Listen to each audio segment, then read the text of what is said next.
வணக்கம்ப்பா. இங்கே பாருங்கள், இந்த கடையில் வாங்கின மாவு பாக்கெட் இருக்குல்ல, இது எப்படி ஈஸியாக நம்ம பண்ணலான்னு பார்ப்போம். அதை வலிச்சிட்டு செலவுக்குள்ள இந்த மாவு பாக்கெட்டில் இந்த கார்னரில் மட்டும் லைட்டாக சின்னதாக ஒரு ஓட்டை போட்டுக்கணும்.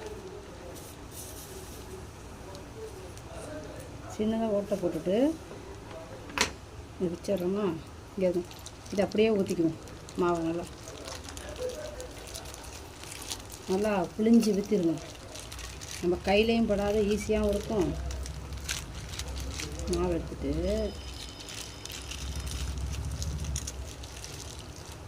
மாவு வந்துடுச்சு பாருங்கள். சின்ன டிப்ஸ் தான் இது.